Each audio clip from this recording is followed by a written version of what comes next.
1 bulan lamanya, berzakat fitrah menurut perintah agama. Kini kita beridul fitri berbahagia, mari kita berlebaran bersuka gembira. Berjabatan tangan sambil bermaaf-maafan, hilang dendam habis marah di hari lebaran. Oh.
Di bundaran dan kita melingkar.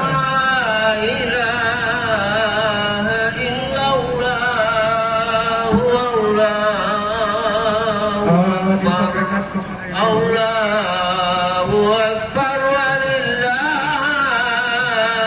hamd. Allahu Akbar, Allahu Akbar, Allahu Akbar.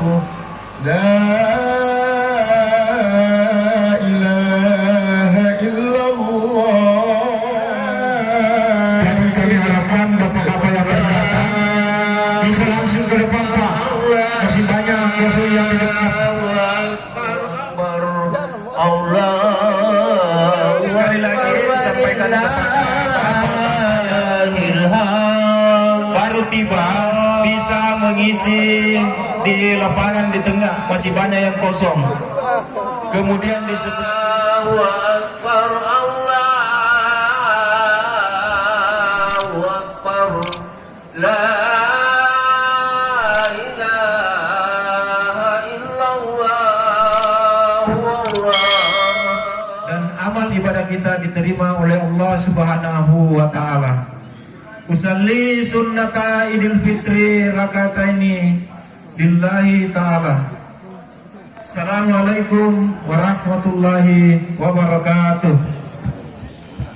Qablikum la'allakum tattaqun. Hadirin dan hadirat yang sama dimuliakan oleh Allah. Puji dan syukur kita panjatkan kehadirat, kesalahan diampunkan oleh Allah, doa dan harapan dipenuhi oleh Allah, dan juga amal ibadah dilipat gandakan oleh Allah. Bahkan dengan kemuliaan bulan suci Ramadan dapat memberikan kesadaran kepada umat Islam akan arti pentingnya mengabdi, menyembah serta beribadah kepada Allah Subhanahu wa taala. Sebagaimana difirmankan dalam surah Az-Zariyat ayat 56, "Wa ma khalaqtul jinna wal insa illa liya'budun." Dan aku tidak menciptakan jin dan manusia melainkan agar dia mengabdi, menyembah serta beribadah kepadaku, kata Allah. Ayat tersebut betul-betul diamalkan dalam bulan suci Ramadan. Sebagai bukti dapat kita lihat, dapat kita saksikan masjid penuh sesak, musalla penuh sesak, dipadati umat Islam untuk melaksanakan amal ibadah di dalamnya, mulai dari amalan-amalan sunnah sampai amalan-amalan yang wajib. Kesadaran inilah yang sangat penting untuk dipertahankan. Sekalipun bulan Ramadan berganti ke bulan Syawal, namun semangat ibadah kita tidak pernah surut dan nilai Ramadan kita tetap bertahta di hati kita.